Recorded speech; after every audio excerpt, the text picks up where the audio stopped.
Titanfind, 1985 sci-fi horror film that paved the way for aliens.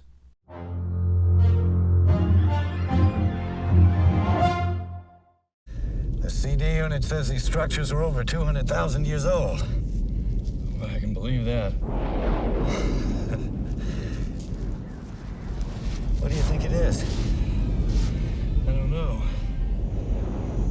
You may be the captain of this ship, but I'm still the commander of this mission. All right, let's do a preliminary search. Look, Ren.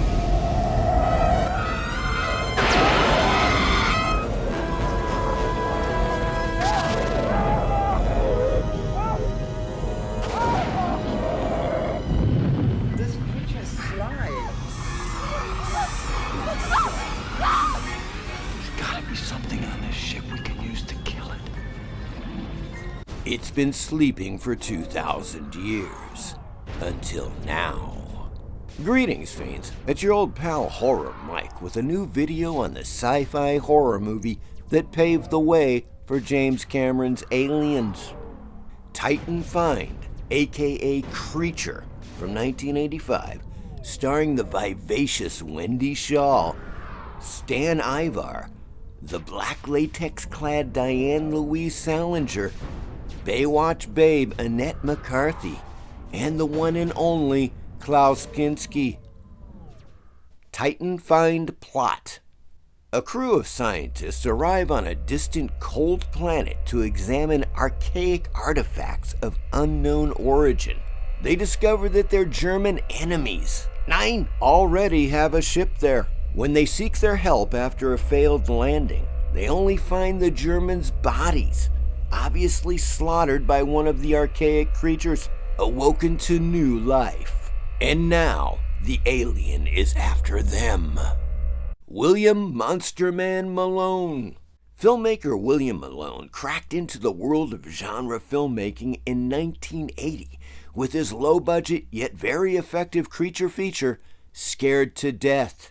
In the span of 25 years as a director, Malone also did some noteworthy episodes of TV shows, such as Masters of Horror, Tales from the Crypt, and its less successful spin-off, Perversions of Science. Despite the fact that Scared to Death was a mild box office hit, Malone was not recognized by major film studios early on.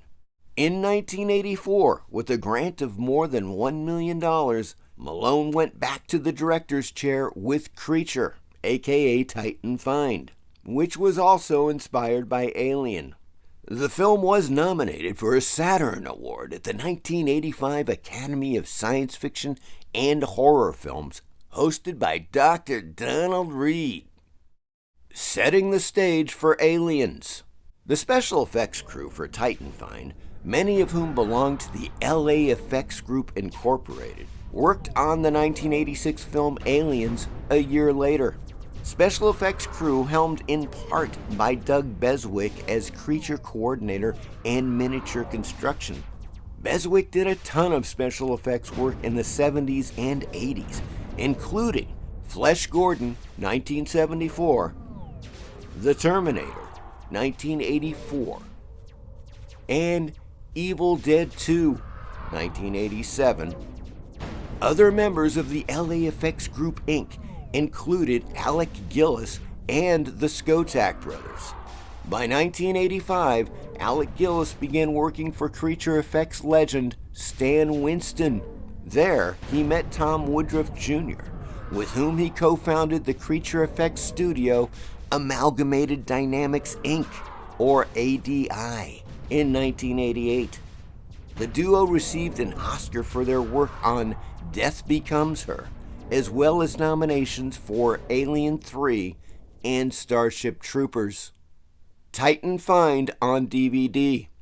In March of 2013, director William Malone independently released the movie on DVD under its initial title of Titanfind, fully uncut and in widescreen for the first time.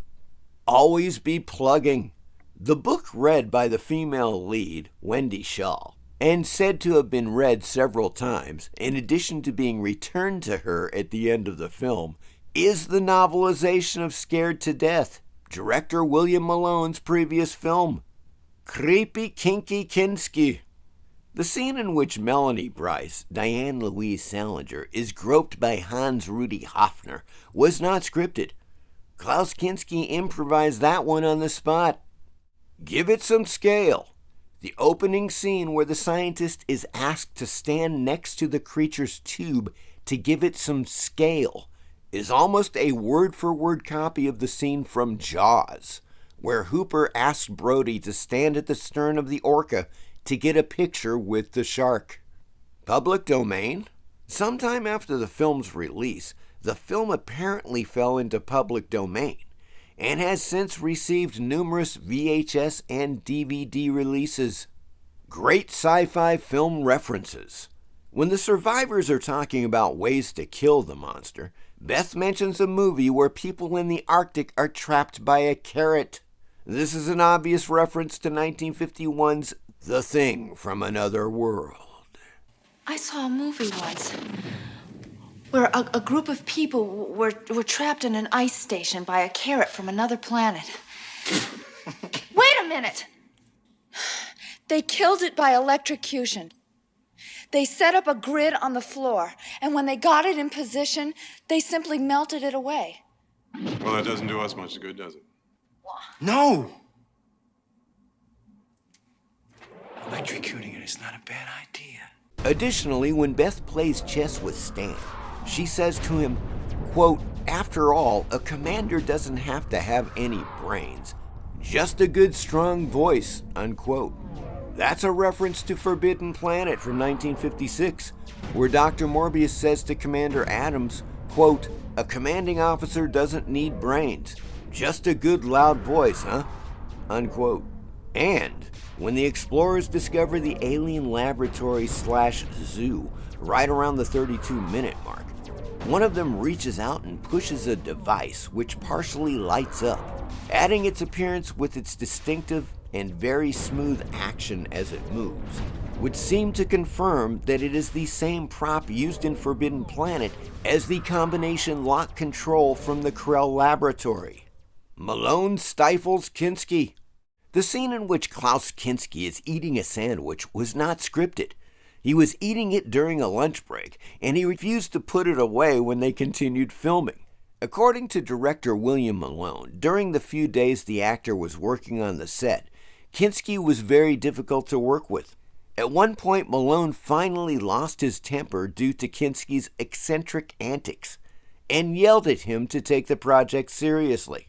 Malone admitted that his verbal outbursts seemed to work, and that Kinski was so intimidated that he finished the film without further hassles. Unwilling guests. When Hans-Rudi Hoffner is explaining to the team that the laboratory is, quote, "someone's collection of life from all over the galaxy," unquote, in German he describes it as, quote, "Sammlung von Lebensgasten," unquote, which directly translates to collection of life guests. I hope you enjoyed this look at Titanfind. As always, please like and subscribe. Thank you.